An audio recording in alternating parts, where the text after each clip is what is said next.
I got a boo. And I think I still carry that with me till today because I'm like, oh, I can't believe they did that to me. What is your birth name and your job title? My birth name is Busisiwe Khoza. Njabulisa is a bit of a weird one because my grandmother actually gave me the name Jabulisile. But because my mom was Sotho and when she went to go fill in the forms, she spelled it incorrectly. But I think that mistake was kind of godly because she, I think it was an assignment to me to make her happy, Njabulise. So that's why I like that name so much. I am a brand strategist. I work in marketing and brand. I work in agency. Yeah, but yeah. How do you self-identify and what are your preferred pronouns? I identify as a Black pansexual woman. And preferred pronouns, she, her, queen, girl. Describe the environment in which you grew up. I grew up in the Vaal, in a township called Seabe, and I lived in Seabe from the time I was born until the time I moved to Johannesburg.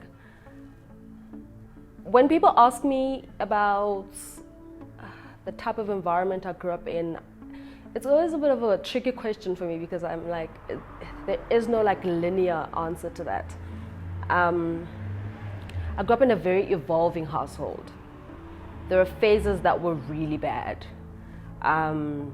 Phases that were like typical Black household, like mom, dad fight, dad, mom beats mom, da da da da. And then, I don't know, it evolved to such a beautiful, into such a beautiful thing or form because today my family is so kind to each other. We're so close, we're friends. The two people that I used to cry and beg to leave each other, who are my mom and my dad, are like the best of friends today. And I've learned a lot from just like how they were able to allow themselves to grow and develop. And even though it was hard and like uncomfortable at some moments, it's beautiful now, you know. Briefly describe your education journey. Primary school, kind of the ringleader. Always the bozzer, you know. I think I got to high school and I got a bit of a rude awakening. I was not the only bozzer. And so I think I was high school one of the popular kids.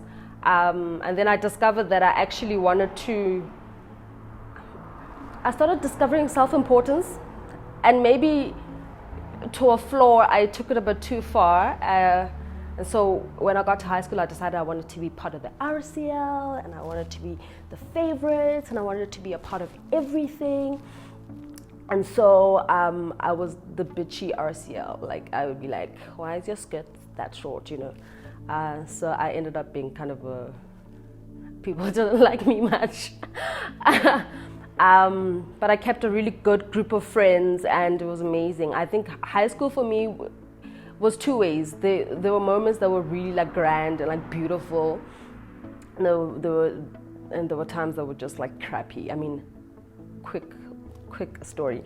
Once I entered a pageant because I wanted to do everything. I loved joining pageants and all of that. And I think at this point, the shift was starting to happen. People were kind of deciding that they didn't like this BH. And so I remember just, I think the first walk down the stage, I got a boo. Yeah. I got a boo. And I think I still carry that with me till today because I'm like, oh, I can't believe they did that to me. But also, I think for a long time, it was like, oh my gosh, they hate me because I'm great, but like, no, you were being a bitch. That's why they don't like you. So yeah, varsity. I think I came into myself. I experienced my becoming, and that's what was so important and so beautiful about varsity for me. What is the question you are most asked that you hate answering? Do you have any campaigns for me?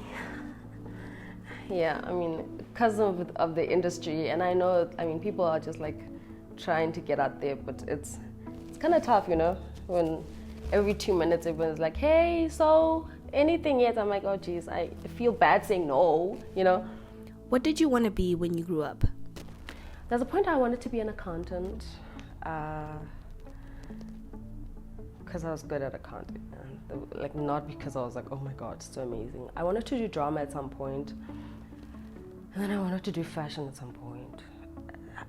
Jeez. And then I eventually settled on journalism, and then I discovered that it wasn't really my niche, so I had to go into brand strat, and I think that's where I kind of found myself and figured out what kind of professional I can be, because it's a space that allows you to be independent. So I did that, and yeah, but it's so crazy. I'm even thinking about changing careers now. Okay. How do you respond to people referring to you being the first, or there being a first? Is it a distraction or an important indicator of how far we've come? I think it's necessary to a degree, but if we keep shouting that we're the first woman too, the first black person too, we keep feeding and communicating to the world that it's such an anomaly that we can be successful, that it's so crazy that, oh geez, we did it, you know. Geez man, we're great. And I don't think we need to announce it or declare it, you know. If you're the first, great, and thank you. Maybe you're paving the way for a lot of other black, white, females, males who are in that field and want to be empowered. But I think we should just be great and be excellent, and let that be the noise. What has been the most significant achievement in your career thus far? So I'm about 2 years in, and this year actually I got my first industry award. I got a prism. That was cool for me because that particular project was one that really found me in a really bad time. I didn't feel like I had the capacity to do great work at that time. And so I just remember just putting my feelings and my emotions aside and saying, girl, you gotta get to work. And we sat at the prisms and I went, so I was like, okay, great, I'm gonna enter it because it's kind of compulsory for our agency. And so I entered it, but I was like, okay, let's just go. I was like, is there free booze at the prisms? They're like, yeah. I was like, okay, let's go. I'll just go sip on some free wine. But it was so dope hearing my name and my complaint being called out. Wow, it's like the greatest feeling, and just like seeing your team and the people that were there and worked hard with you and were there with you late nights and walking up that stage. It's still a blur, but like I remember just walking up and feeling so freaking amazing. What has been the steepest learning curve? I think I was about 3 to 4 months in, and I had done everything, but I had not closed the loop on anything. So like I would book you as a photographer for this event, but I'd say, hey, are you available? You'd be like, yeah, and I wouldn't come back and say, hi, so I'm booking you and come on Tuesday. And the entire event was like loose ends.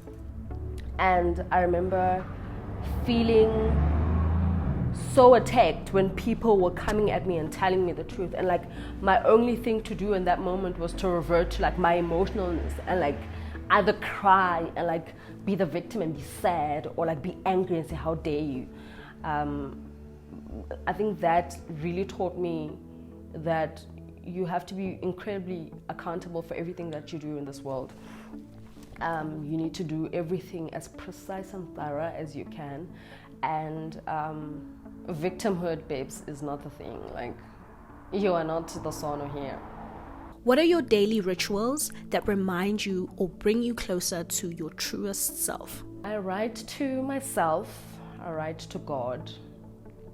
I'm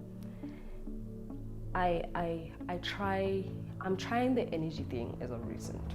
I never used to be like a chakra girl, but as of recent I'm like, it kind of works, you know, just channeling, you know, being the girl of the soil and just making sure that you're good. And but another thing I do is like I call mom a lot, like about 10 times a day,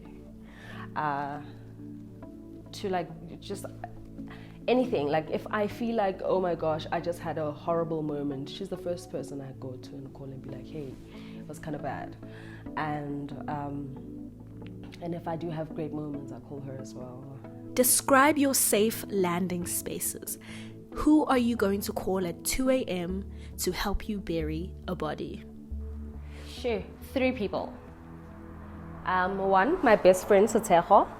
I probably think we probably have like in our bag of secrets, we have like quite a few like crazy things we've done that we're taking to the grave. So I think she'd be the best person I could call up and be like, let's do this, and she wouldn't judge me.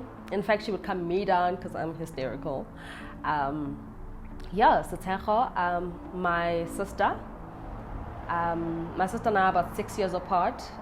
She calls me her firstborn, and she would kill for me. She would kill for me.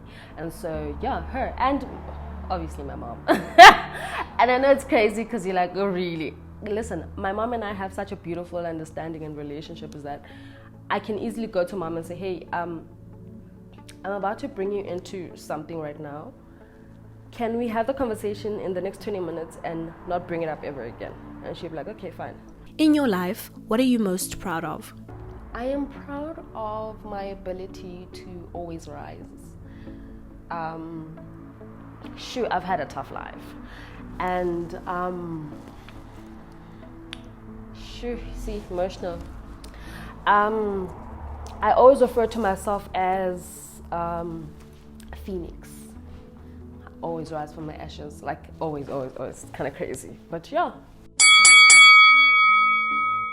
What is your favorite curse word? Fuck.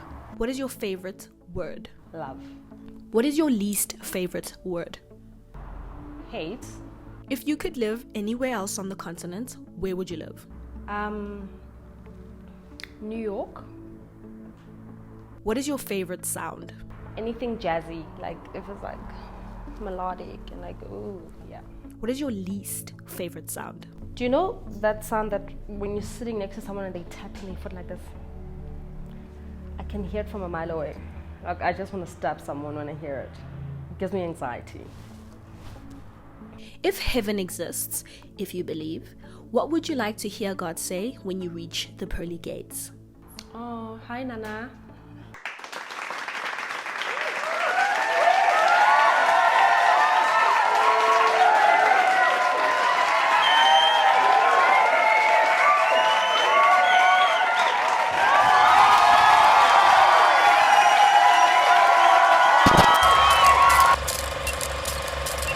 Hi, I'm Lesoko.